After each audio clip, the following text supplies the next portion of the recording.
Bonjour. Aujourd'hui, je vais vous parler de la technique vocale. La voix est un instrument à vent. Il y a de l'air qui circule, qui passe à travers des cordes vocales. Le corde vocale vibre. Le son qui fait une couleur, on modifie la couleur, on modifie la hauteur, et voilà, on communique. Il y a dans la technique vocale trois choses importantes. Le souffle et le souffle. Je commence avec le souffle. Le souffle, c'est notre moteur. Le moteur, c'est le diaphragme qui bouge. Le diaphragme, c'est une plaque de tendon qui est attachée avec des muscles tout autour, tout au long des côtes, de devant jusqu'en arrière. Le plaque de tendon, le diaphragme, en repos a la forme d'une sorte de parachute. Si les muscles s'appliquent, le plaque de tendon s'aplatit et tire un vide au-dessus. Ce vide au-dessus, on peut uniquement le remplir en ouvrant la bouche et on respire. Quand le plaque de tendon, le diaphragme, se remet en place, ça pousse vers les poumons et l'air sort. L'air rentre et l'air sort. L'air rentre et l'air sort. Ne pensez pas que c'est compliqué, c'est tout simple. On va regarder comment ça fonctionne. Au-dessus du diaphragme, il y a les poumons. Les poumons sont flexibles. Quand on les étire, ils peuvent laisser l'air rentrer, ils peuvent laisser l'air sortir. En dessous, c'est plein. Il y a les intestins, il y a l'estomac, il y a les organes. Et quand le diaphragme aplatit, il faut bien de l'espace pour que ça pousse, pour que ça étale. Donc, on a le ventre, on peut dilater le ventre, mais ce n'est pas tout. On a aussi les côtés, on a le dos, on a le périnée, et on peut tout faire bouger pour accueillir cet espace. Mais faire rentrer de l'air dans les côtés et dans le dos, comment? Pour libérer les deux côtés, on va faire quelques exercices. Vous le faites avec moi. On commence à étirer le côté. On met la main, on touche le plafond, on étire, on étire, on étire, on relaxe un petit peu et on sent l'espace qu'occupe le poumon. On laisse l'air rentrer dans le poumon, on laisse l'air sortir, on laisse l'air rentrer dans le poumon, on laisse l'air sortir. Même ça, c'est encore simple. Et après, il y a un petit peu de réflexion à faire. Parce que on ne peut pas voir là où va de l'air. Il faut imaginer, il faut raconter des histoires à ta tête. Et il faut imaginer que, par exemple, le poumon ne va pas jusque là, mais le poumon va beaucoup plus loin. On va le faire. On laisse l'air rentrer jusqu'à l'ange. On laisse l'air sortir. On laisse l'air rentrer jusqu'à l'ange. Et on laisse l'air sortir.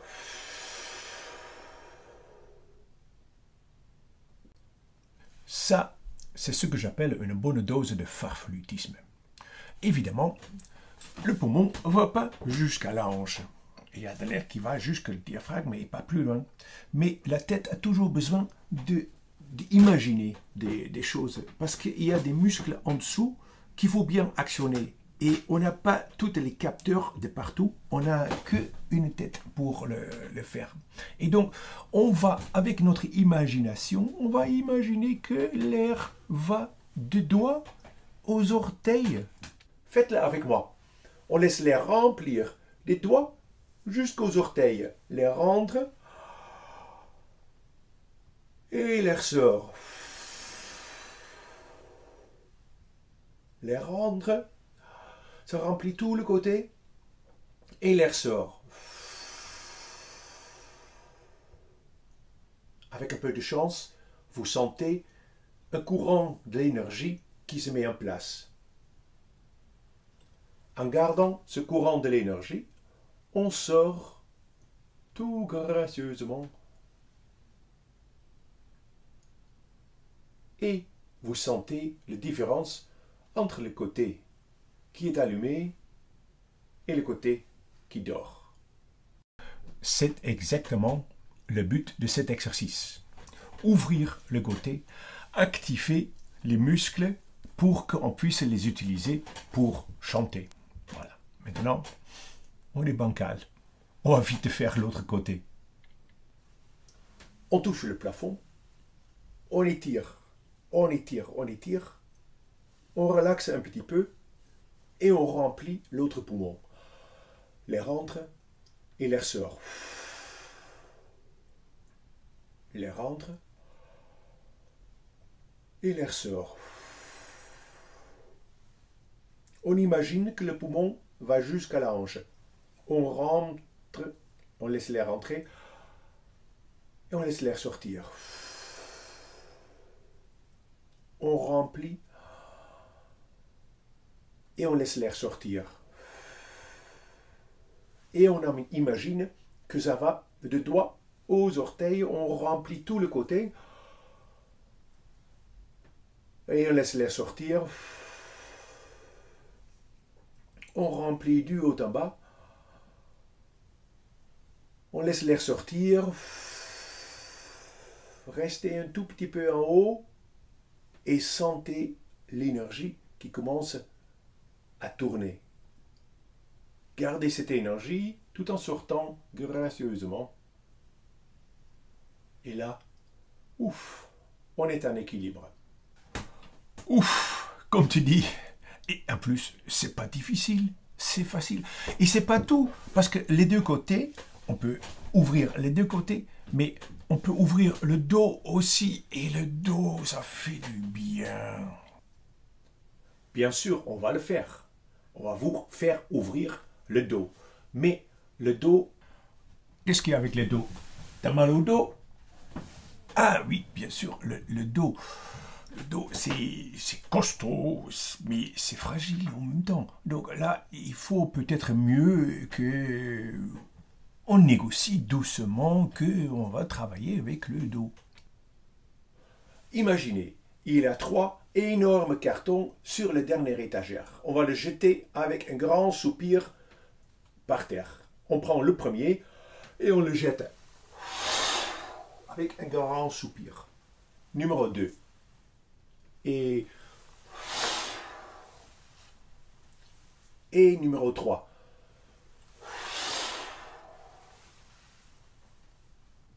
Et en passant, on met tout dedans qu'on n'a plus besoin. Voilà. Jusque-là, il n'y a pas de philosophie. C'est juste bouger le dos, tout simplement. Mais le vrai exercice, en fait, c'est un petit peu plus réfléchi quand même. Parce que quand on va travailler le dos, on va, comme tout à l'heure, on va ouvrir et laisser l'air travailler avec les muscles. Donc, une fois qu'on est penché devant, il y a une petite tension sur le bas du dos. Si l'air va rentrer dans le bas du dos, il va étirer les muscles. Il va étirer, voilà. Et ce moment-là, on peut utiliser cet espace qu'on gagne pour gentiment trouver de longueur dans les muscles. On réétire, on trouve de longueur, on réétire, on trouve de longueur, voilà. Donc pour ça, imaginez qu'on va travailler avec un petit carton sur la dernière étagère, on ne va pas le jeter par terre, on va le poser gentiment. Une fois en bas, on reste en bas et on va travailler, on va laisser l'air rentrer dans le bas du dos. Allez, on y va. On prend le petit carton, on le pose gentiment devant nous et on laisse tomber la tête, on laisse tomber les bras et on remplit le bas du dos avec de l'air. Quand l'air sort, on relaxe le bas du dos et la tête et les mains glissent vers le sol. Restez bien en bas, l'air remplit le bas du dos et quand l'air sort, on laisse glisser la tête et les mains encore un petit peu vers le sol. Et une troisième fois, l'air remplit le bas du dos et l'air sort tout doucement. À la fin, je plie légèrement les genoux et je remonte en déroulant le dos. Compliqué? Ça va, ça va. Il y a deux choses à surveiller là-dedans. On a chacun son corps. Moi, quand je le fais, je suis, quand je penche, à une vingtaine de centimètres du sol et au bout de 3 fois, je touche le sol. C'est moi, voilà, je suis né comme ça. Il y a des gens qui commencent avec les mains là par terre. Pour eux, c'est plus difficile parce qu'ils n'ont pas de marge. Et il y a des gens qui commencent avec les mains à peu près à un niveau de genou et ils peuvent faire quand même un voyage. C'est pas une compétition de toucher le sol. Il faut simplement respirer et à chaque expiration de voyager un petit peu. Et si on voyage 3 cm ou 10 cm ou un demi-mètre, c'est le même exercice. Deuxième chose, si vous êtes en bas et vous laissez l'air rentrer comme ça,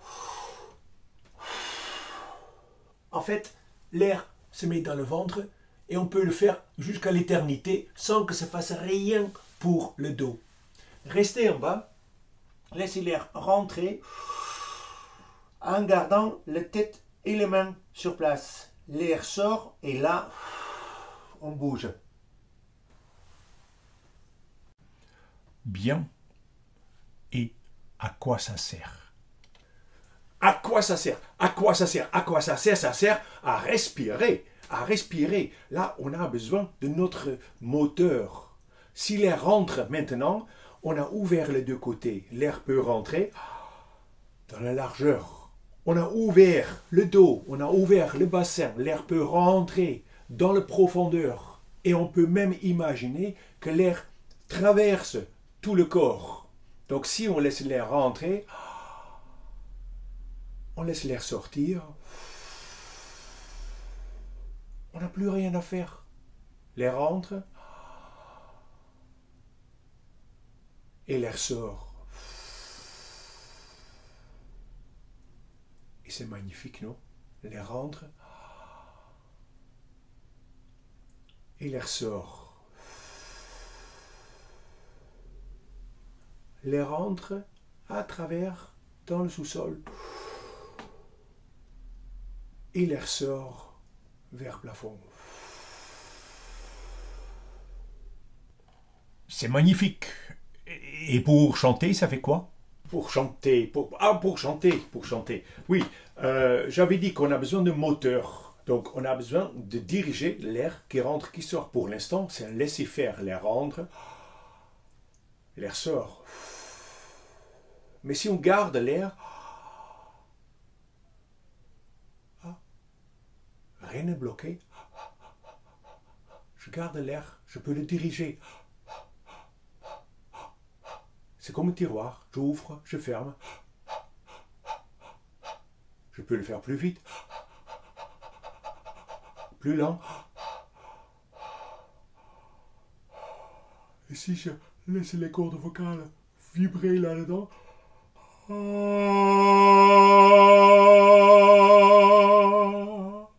j'ai un son et je chante. Ah oui, j'ai compris. Mais il faut donc pas que le haut du corps bouge, parce que sinon ça marche pas. Et par hasard, tu n'as pas quelques exercices à nous faire? Oui, tout à fait. Si tu bouges le haut du corps, c'est comme le diaphragme, tu l'étires en tirant le caisse thoracique. Si tu poses le caisse thoracique, tu poses le diaphragme sur tous les intestins, ça fait bouger de l'air, mais en fait, le diaphragme ne peut rien faire. C'est tout le poids de caisse thoracique qui fait le travail. Et ça, c'est beaucoup trop lourd pour respirer. Et ton autre question là, des exercices. Oui, bien sûr, on peut faire des exercices. Un exercice, c'est déjà ce qu'on vient de faire là, l'air rentre. Tu gardes l'air et tu le bouges. Si tu le fais un peu plus vite, ça muscle le diaphragme. Fais attention quand même, parce que ça oxygène en même temps. Et quand on a trop d'oxygène dans le cerveau, ça fait... Ok, c'est tout pour aujourd'hui. C'était la technique vocale, chapitre numéro 1, le souffle.